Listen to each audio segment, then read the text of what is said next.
Ruth గ్రంథంలో 2వ అధ్యాయములో కొన్ని మాటలు జ్ఞాపకం చేసుకొని కూడికను ముగించుకుందాం. రూతు గ్రంథము 2వ అధ్యాయము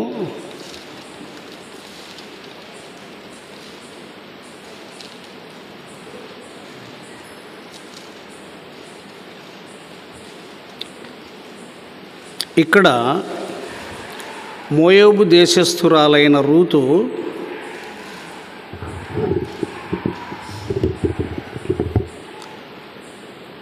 ఒకటి అత్త స్వాధీనము, 2 బోయోజు అదుపులో, బోయోజు పొలంలో యవనస్తురాలు. మధ్యాహ్నము మనము విన్నటువంటి మాటను ఆధారం చేసుకొని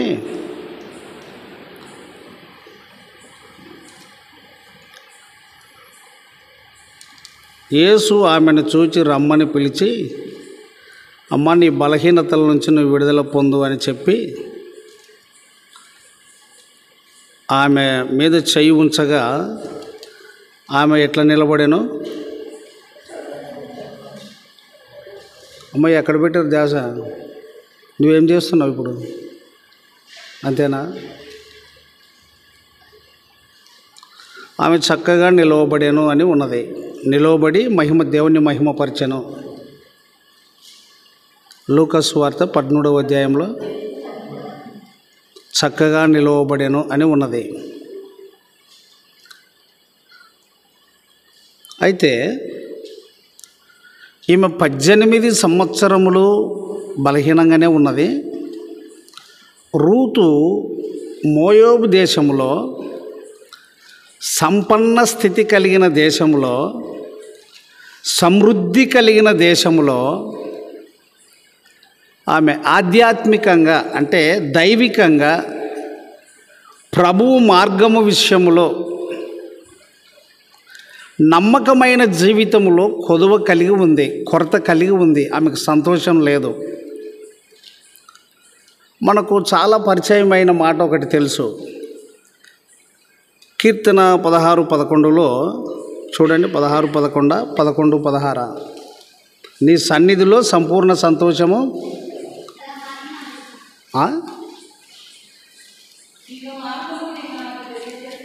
11వ వచనమమ్మ.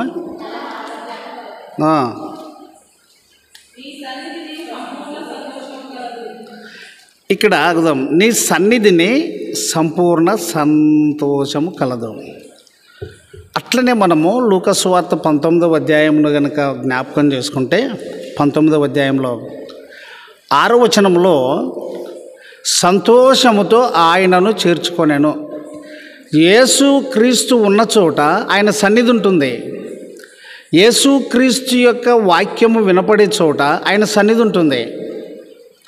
చీకటి ఉండడానికి ఆస్కారం లేదు. నీ సన్నిధిని సంపూర్ణ సంతోషం కలదని కీర్తనాకారుడు చెప్పినట్లుగా సంతోషం లేని స్థలమును వదిలి, సంతోషము లేనటువంటి స్థలమును వదిలి అంటే దేవునికి మహిమ లేనటువంటి స్థలమును వదిలి, తృప్తి లేనటువంటి స్థలమును వదిలి త్యజించింది ఆమె, త్యాగం చేసింది ఆమె. ఆమె మోయాబు దేశస్థురాలు. అక్కడ ఆమె మనసుకి నిలకడ లేదు, నిలబడడానికి స్థానం లేదు. అక్కడ క్రీస్తు అనే బండ లేదు మోయాబులో. అడుగులు స్థిరపడడానికి వీలు లేదు, మనసు స్థిరంగా ఉండడానికి వీలు లేదు. తన జీవితంలో శాంతి లేనిదిగా అశాంతితో ఉన్నది. మానవుని జీవితంలో గమనించండి ఒకసారి, దాన్ని ఎక్కువసేపు చెప్పను. ప్రభు అయిన యేసు క్రీస్తు భూలోకమునకు ఎందుకు వచ్చాడు అని అంటే, సమాధాన స్థితి లేని మన కొరకు, సంతోషము లేనటువంటి మన కొరకు భూమి మీద సమాధానమును ఇవ్వడానికి వచ్చాడు. మనకు పరిచయమైన వాక్యమే. లూకా సువార్త 2వ అధ్యాయము 14వ వచనాన్ని గనక చూసినట్లయితే, సర్వోన్నతమైన స్థలములలో దేవునికి మహిమయు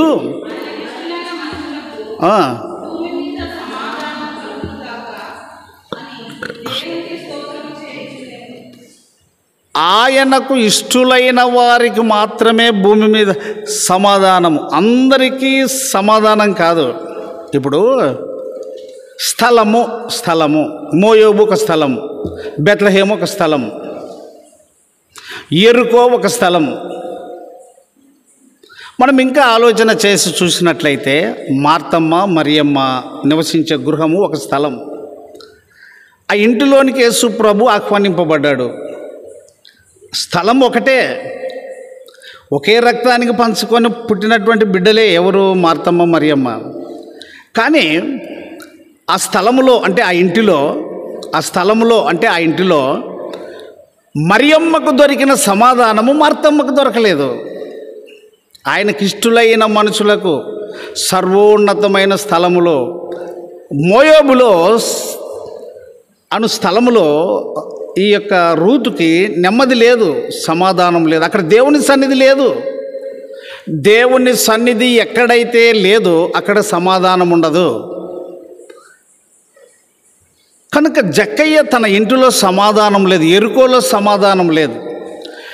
యేసులో సంతోషం ఉన్నట్లుగా, ప్రభు అయిన యేసు క్రీస్తులో సమాధానం ఉన్నట్లుగా ఆయనను వెతుకుతూ వచ్చాడు. బజారుకు వచ్చాడు.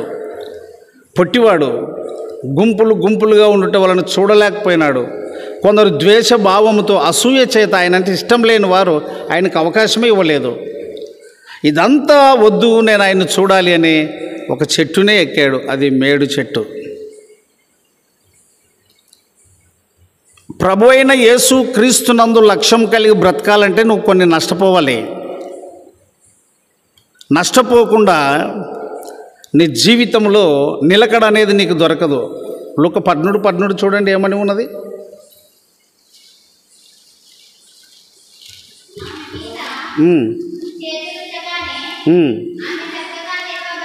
ఆగుదాం. ఎట్లా నిలవబడింది? జక్కయ్య కూడా ప్రభువు పిలిచిన మాటకు లోబడినప్పుడు చక్కగా నిలబడ్డాడు. 8వ వచనంలో అదే మనం చదివేది, లూకా 19:8. నిలకడ ఎప్పుడు వచ్చింది? యేసు దగ్గరికి, యేసు మాటకు లోబడినప్పుడు, యేసుక్రీస్తు మాటకు లోబడినప్పుడు, యేసుక్రీస్తు మాటను గౌరవించినప్పుడు, ప్రభు అయిన యేసుక్రీస్తు మాటకు విధేయత చూపినప్పుడు నిలువబడి. మనం రూతు గ్రంథంలో కనుక చూస్తే 2వ అధ్యాయము చూడి 7వ వచనం చదవండి.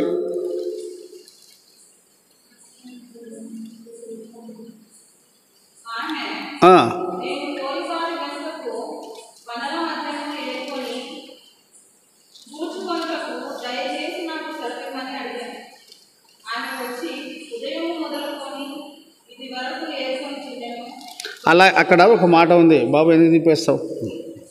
అక్కడ సెలవిమ్ము అనే మాట ఉన్నది. సెలవిమ్ము అనే మాట అదే 2వ అధ్యాయం 2వ వచనం చూడండి.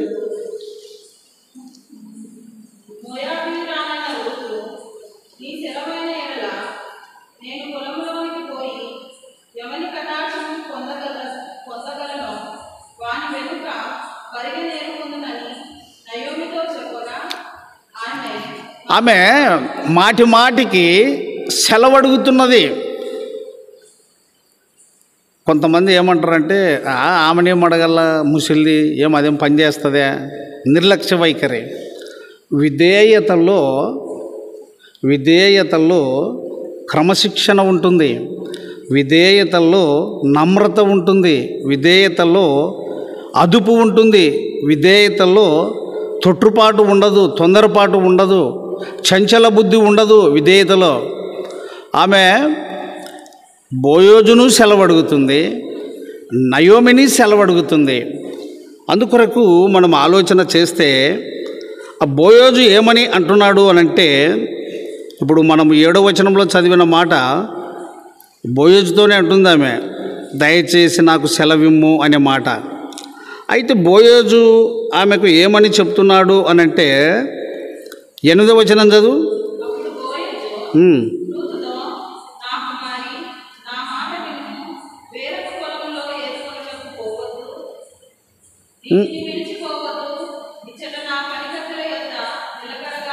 చాలు.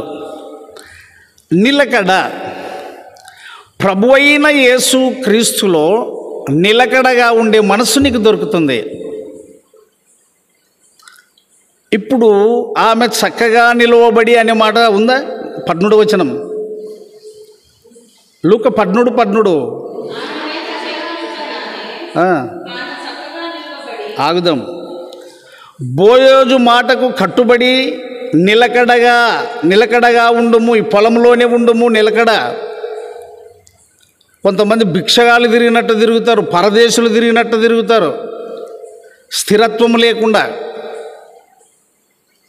అందుకు నిలకడగా ఉండుము. అక్కడ చాలా సంభాషణ జరుగుతుంది, అదంతాను చెప్పడానికి ఇప్పుడు వీలు కాదు. కానీ అక్కడి నుంచి వచ్చి జరిగినదంతా అత్తకు చెప్తుంది. అప్పుడు నయోమి ఏమని చెప్తుంది? 21వ వచనం, 2:21.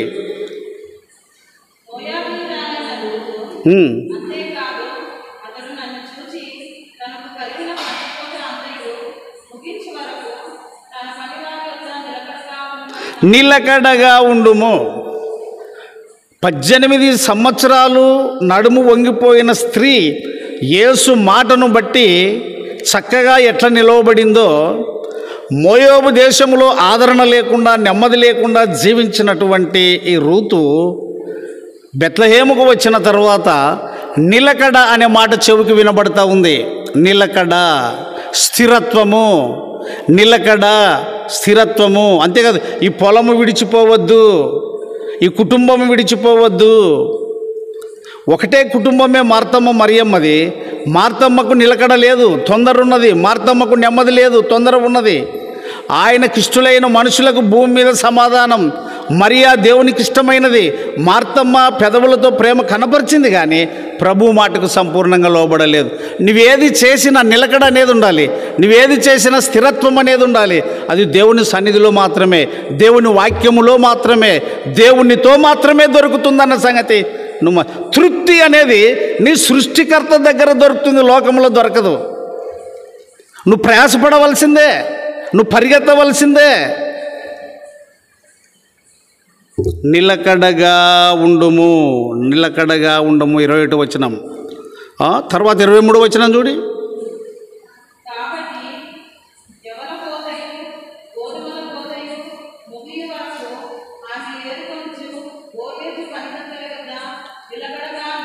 చక్కగా నిలవబడింది. ఆ పొలం వైపు చూడలే, ఈ పొలం వైపు చూడలే, ఆ మనుషుల వైపు చూడలే, ఈ మనుషుల వైపు చూడలే. ఎంతసేపు ఉన్న బోయోజు పనికెత్తలు, బోయోజు పొలము, బోయోజు నయోమి అత్త, ఈ వీటన్నిటి మధ్య ఆమె నిలకడగా ఉన్నది, నిలకడగా ఉన్నది, స్థిరత్వము కలిగి ఉన్నది. మనం ఒకసారి ఆలోచన చేస్తే 1 కొరింథీ పత్రిక 16వ అధ్యాయము 17వ వచనం చూడండి.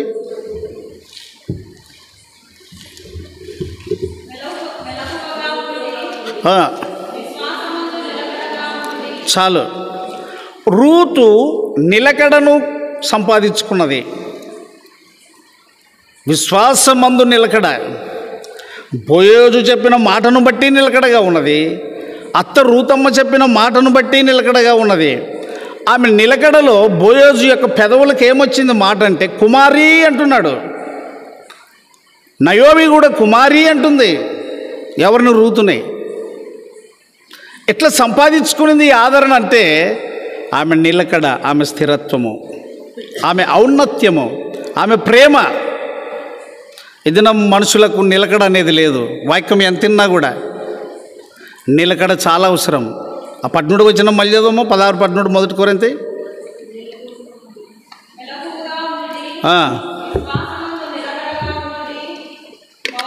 చాలు నిలకడ. లూకా 13:13 ఏముంది?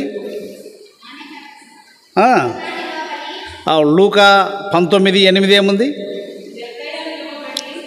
నీవు నిలవబడ్డావా, నేను నిలవబడ్డానా?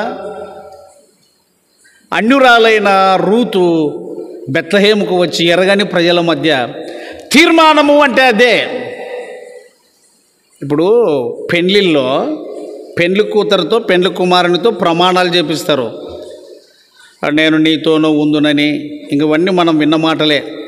ఇతరుల నొల్లక అని ఎన్నెన్నో ప్రమాణాలు చేపిస్తాం. కానీ రూతుకు ఎవరు లేరు అక్కడ ప్రమాణం. నువ్వు పోమ్మ ఎనికి మళ్ళీ పోని ఖచ్చితంగా చెప్తుంది నయోమి. కానీ రూతమ్మ తీర్మానం ఏమిటి? రూతమ్మ ఒడంబడిక ఏమిటి? రూతమ్మ లా పాయింట్ ఏమిటి? చట్టం ఏమిటి అని అంటే ఆమె సంపూర్ణంగా నిలకడగా చెప్పేసింది. నన్ను పోవద్దు అనొద్దు, వెంబడి రావద్దు అనొద్దు. ఎక్కడ? రూతు 1:17-18 నుండి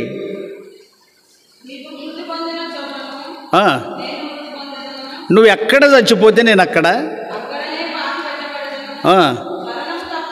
అంటే అన్ని వచనాలు అన్నీ అయిపోయినాము, పైనుంచి విడిచిపెడుతుంది. అత్త అవును, ఆమె నిలకడ ప్రారంభంలోనే తెలియపరిచింది. ఆడ ప్రారంభంలో మనం చూస్తే అక్కడ వచనము, ఓర్ప ముద్దు పెట్టుకొనేను, రూతు హత్తుకొనేను.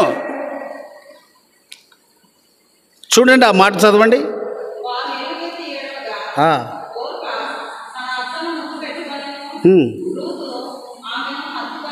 ఇది నిలకడకు గుర్తు, ఇది స్థిరత్వమునకు గుర్తు, ఇది మనస్సు కలిసిపోవుటకు గుర్తు. బాగా గుర్తుపెట్టుకోండి.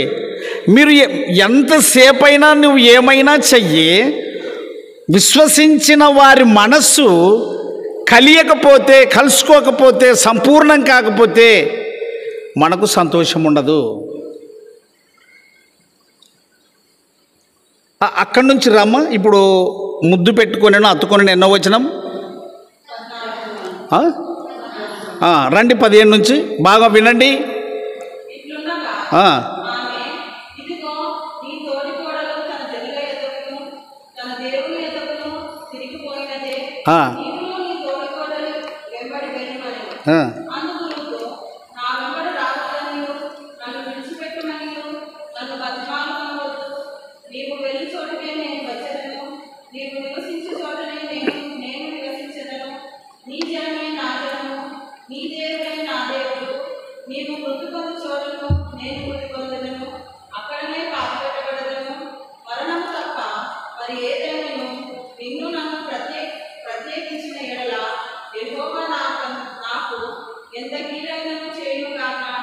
ఇంకా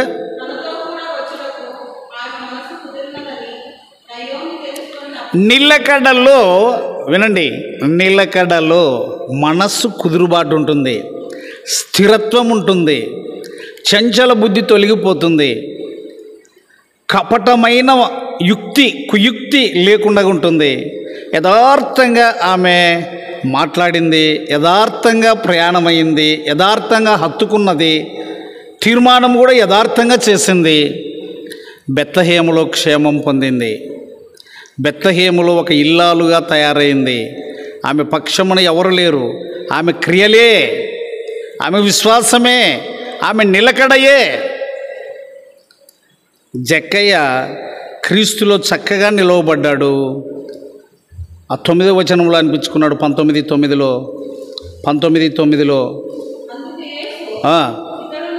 అబ్రహాము కుమారుడే. ఆమె కూడా నిలకడగా నిలవబడ్డది. లూకా 13:16లో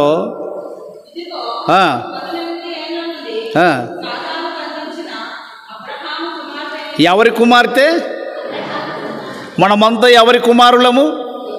అబ్రహాము కుమారులము. విశ్వాసులకు తండ్రి అతడు. రోమా 4:11-12 అవే మాటలు ఇంటికి వెళ్ళి చదువుకోమని మధ్యాహ్నం చెప్పాను. నిలకడ అమ్మా, నిలకడ అవసరం. నిలకడగా ఉండేవారు పరుల తప్పులు పట్టరు. నిలకడగా ఉండేవారు కక్ష సాధింపు పెట్టుకోరు.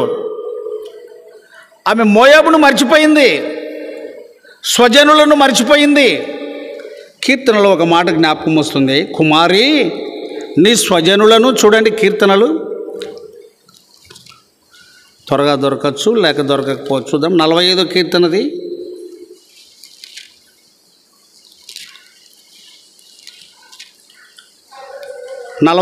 కీర్తన 10వ వచనం. అందరు చదవండి ఒకసారి.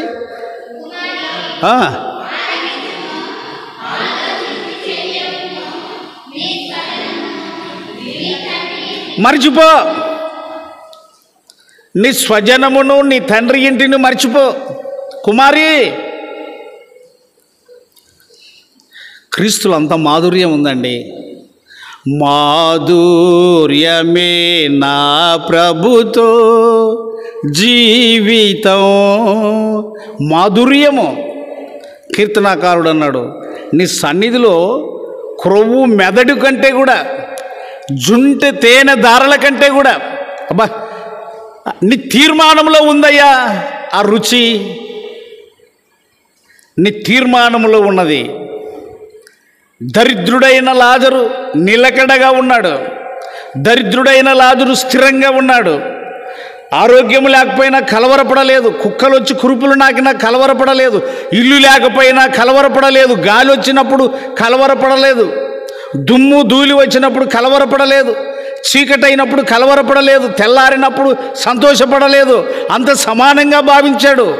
అందుకొరకే అబ్రహాము రొమ్మున ఆనుకొనుటకు తీసుకొని పోబడ్డాడు. నీ తీర్మానం మీద ఆధారపడింది అన్నా, నీ తీర్మానం మీద ఆధారపడింది. ఇప్పుడు ప్రార్థన చేయమంటే ఎట్లా చేస్తారు? ప్రభువా, నీ దాసుడు చెప్పిన మాటల ప్రకారంగా జీవించేటట్లు మాకు సహాయం చెయ్యని. ఆయన సహాయం చేసేది ఏం లేదు. మాట్లాడుతున్నాడంటే ఇంకా సహాయం చేయడమే. లోబడాలి నువ్వు వాక్యమునకు. ఇప్పుడు లూకా 6:46 ఒక మాట అంటాడు. లూకా సువార్త 6:46 చూడు ఏమంటాడు? నేను చెప్పు మాటల ప్రకారము మీరు చేయక ప్రభువా ప్రభు అని నన్ను పిలుచుట ఎందుకు? చదవండి.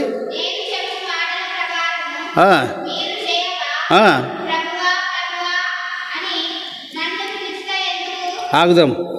ఇప్పుడు యేసు ప్రభు ఏమన్నాడంటే, నా మందిరము సమస్త జనులకు ప్రార్థనా మందిరము అన్నాడు. దీంట్లో ఏం జరగాలి?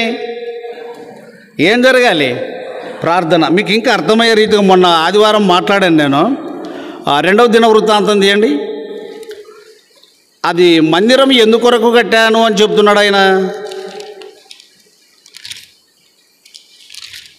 2వ దినవృత్తాంతములు ముగిస్తాను.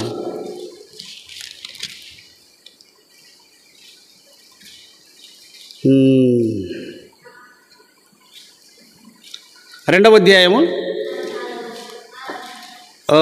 అట్లా గుర్తుపెట్టుకోవాలి, రౌండ్ చేసుకోవాలి. అందుకని చెప్పేది అప్పుడప్పుడు. లూకా 2:6 అందరూ చదవండి.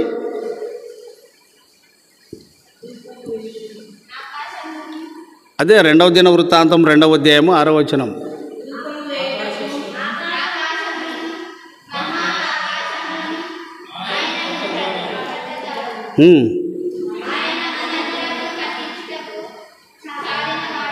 చదవండి.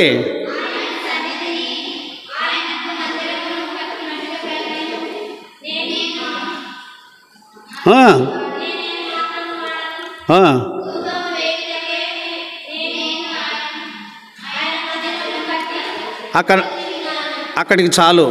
ధూపము వేయుటకే. ఆగుదాము. అమ్మాయి, మీరు 4 లేండి. ముందున్న వాళ్ళు త్వరగా లేండి. మీరు 4 లేండి.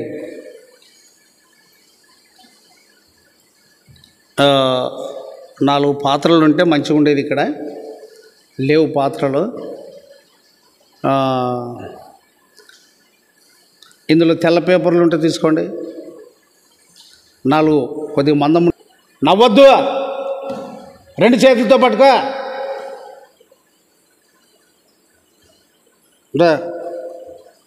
అటు తిరిగి నిలబడు. నెక్స్ట్. అందరికి బాగా కనపడాలి అది.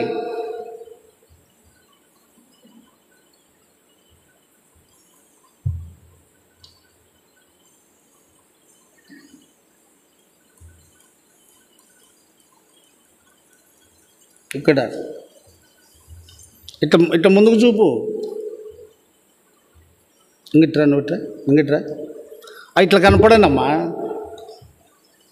కనపడని ఇట్లా. అరే చేతులు చాపు. చేతుల మీద కొట్టాలన్నా. పైకెత్తు ఈ చేతులు. రైట్. కనపడేకి లెక్కకి మీరు పట్టుకునేదే కరెక్టు. మందిరానికి వెళ్ళేటప్పుడు అట్లే, కానీ కనపడడానికి నేను చెప్తున్నా. ఇక్కడ ఏం చదువుకున్నామంటే, ఏమి వేయుటకు? మీరు ఊరుకో ఉండాలి. అమ్మ చదవండి, ఆడున్న వాళ్ళు. ఏం వేయుటకు?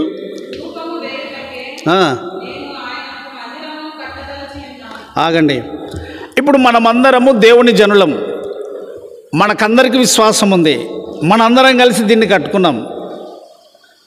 ఇప్పుడు నీ వంతుగా నువ్వేం చేయడానికి రావాలి?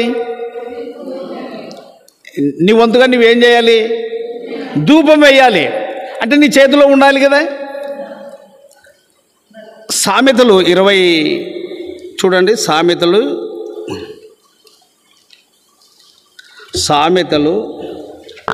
20.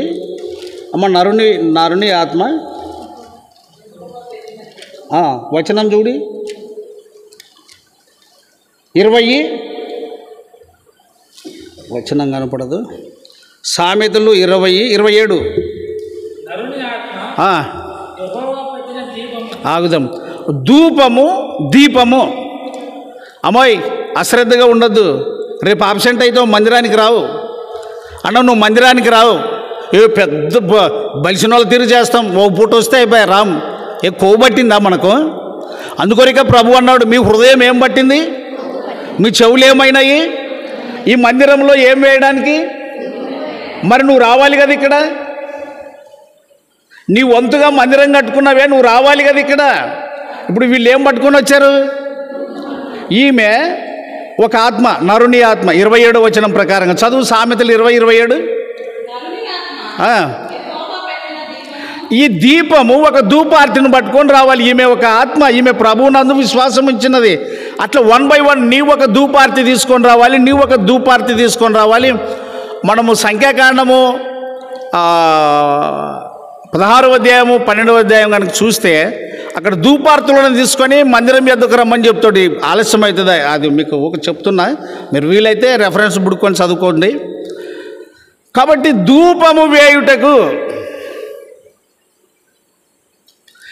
భజింతును జగదీశ శ్రీ యేసనా. భజింతును జగదీశ శ్రీ యేసనా రక్షణ.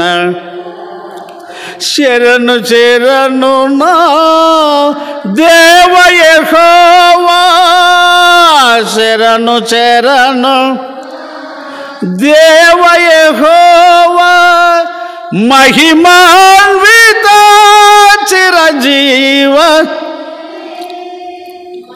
ధూపార్తులనే మీరు కదిలిస్తూ ఉండాలి. పాట పాడేటప్పుడు కొంచెం ఇట్లా కదులుతూ ఉండాలి. బాగా అట్రాక్షన్గా ఉంటుంది. అది చూడ చంపుగా ఉంటుంది, వినసొంపుగా ఉంటుంది. నీ భజన ఏనా జీవాధారం, చేకొనవేనా స్తుతి ధూపం. నీ భజన ఏనా జీవాధారం, చేకొనవేనా స్తుతి ధూపం. నీ మందిరమును నేను ఎందుకు కట్టించాను అంటే ధూపము వేయుటకు. జకరియా ధూపస్తంభ వేదిక పక్కన నిలిచి ఉన్నప్పుడు దేవదూత ప్రత్యక్షమైనది. దీపము ఆరిపోకమునుపు 1 సమూయేలు గ్రంథం 3వ అధ్యాయం చూస్తే దీపము ఆరిపోకమునుపు బాలుడైన సమూయేలుతో దేవుడు మాట్లాడాడు. మీ జివిటీలు ఆరిపోనివద్దు. 25:8 వారు అంటున్నారు, బుద్ధి లేని కన్యకలు మా జివిటీలు ఆరిపోవచ్చున్నాయి. పొద్దునొచ్చిన వాళ్ళ జివిటీలు ఇప్పుడు ఏమైపోయినాయి? చదువు ఆ మాట. మత్తయి సువార్త 25:8.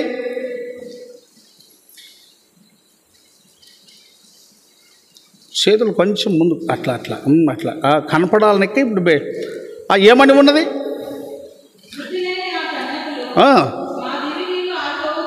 ఆగండి.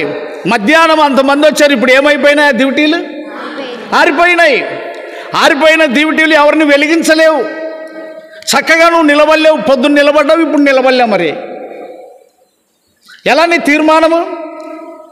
సామెతలు 20:27లో ఎవరి ఆత్మ నీలో ఉండేది? నరుని ఆత్మ యెహోవా పెట్టినా. అందుకొరకేనండి దేవుడు కార్యాలు చేయడం లేదు. ఆమె మహిమపరుస్తుందని తెలిసి ఆ 13వ వచనంలో ఆమె దేవుణ్ణి మహిమపరిచినట్టుగా మనం ఎరుగుదుము. అందుకొరకే 16వ వచనం లూకా 13:16లో ఈమె అబ్రహాము కుమార్తె అని పిలువబడింది. లూకా 19:9లో జక్కయ్య ఇతడు అబ్రహాము కుమారుడు అని పిలువబడ్డాడు. నువ్వు చక్కగా నిలవబడితే అబ్రహాము వంశావళిలోనికి వస్తావు. అబ్రహాము విశ్వసించిన ప్రతి వారికి తండ్రి. ఇప్పుడు నేను ఒక మాట అడుగుతా. నేనున్నాను, మా నాయన ఉన్నాడు. మా నాయన విశ్వాసం ఉంచాడు. మా నాయన ఉంచిన విశ్వాసము ఎవరిలోనికి చేర్చబడ్డది? విశ్వాసులకు తండ్రి అయిన అబ్రహాములో చేర్చబడ్డది. నేను ఆయన కుమారుడు. నేను ప్రభునందు విశ్వాసం ఉంచాను. నేను కూడా ఎవరి ఎవరి ఎవరి యొక్క జాబితాలో చేర్చబడ్డాను? విశ్వాసులకు తండ్రి అయినా. మీరు రోమపత్రిక 4:11-12 ఇంటికి పోయి చదువుకోండి బాగా. మందిరాన్ని విడవద్దు. మధ్యాహ్నం చదువుకున్నాం. మేము మా దేవుడైన యెహోవా మందిరమును ఎందుకొరకు మందిరం కట్టాము? ధూపం వేయటం.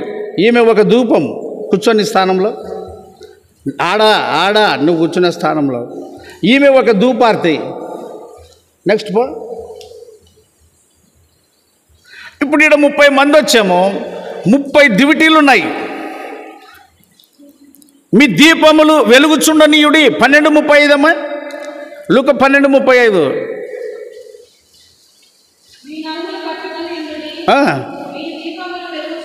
ఆగుదాం. కూర్చొని కూర్చొని కూర్చొని అర్ధరాత్రి వరకు అలసట వస్తుంది రాదా? పెండ్లి కుమారుడు రాలే.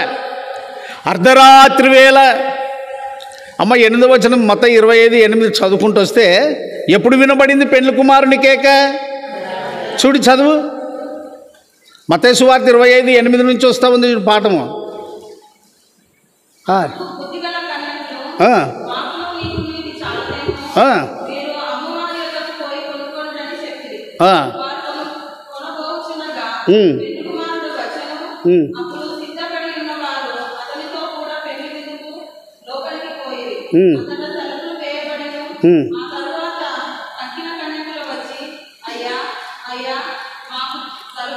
తలుపులు తట్టినను మీకు తెరువడు సుమ్మండి.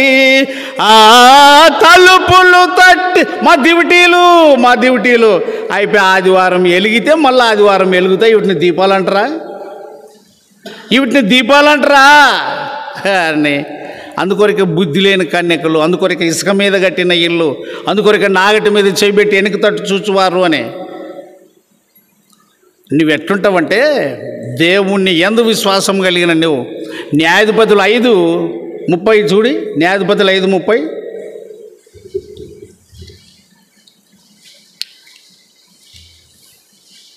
న్యాయాధిపతులు 5:30 లేదు. 31 చదువు.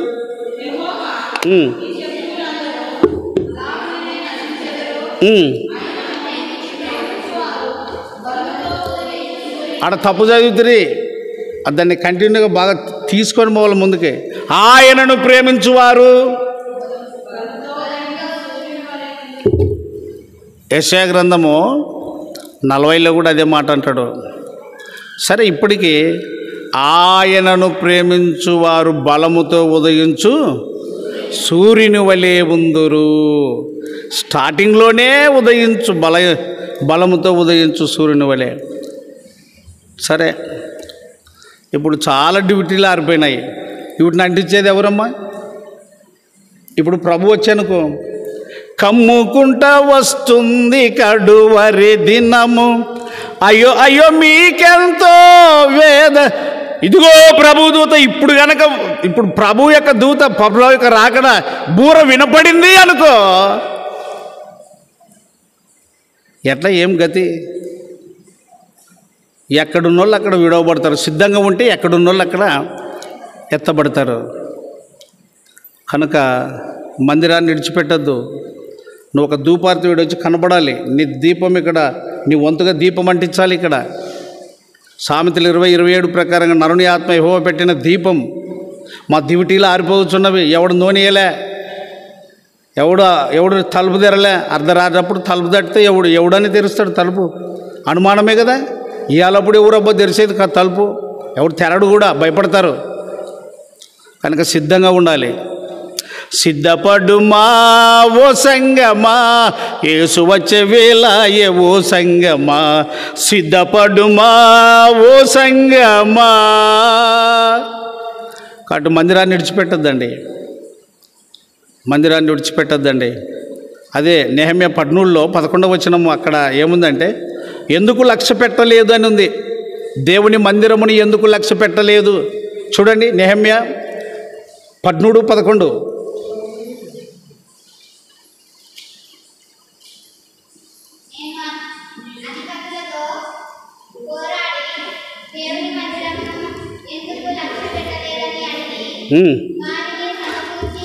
చాలు ఎందుకు దేవుని మందిరమును లక్ష్య పెట్టలేదు. ఇప్పుడు ఒక మాట ఇందాం. పొద్దున వచ్చిన వాళ్ళు ఓ 2 గంటలు లక్ష్య పెట్టినారు, ఇక అయిపోయా. ఈ పొద్దుటి నుంచి శనివారం వరకు ఎన్ని గంటలండి లక్ష్య పెట్టినట్లనా? నువ్వైతే నీ ఇంటికాడ రోజు హాజరవుతావు, కానీ మందిరం దగ్గర హాజరుగావు. అందుకొరకే ఆ పాట పాడిచ్చింది కానుక పాట సమయంలో. ఏం పాట పాడిస్తాయి?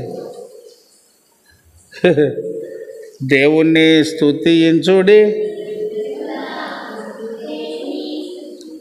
సరే, మంచి టైం 9:30 అయింది. కూడికి మోయించుకుందాం. ఉన్న పాటను మోకరించండి.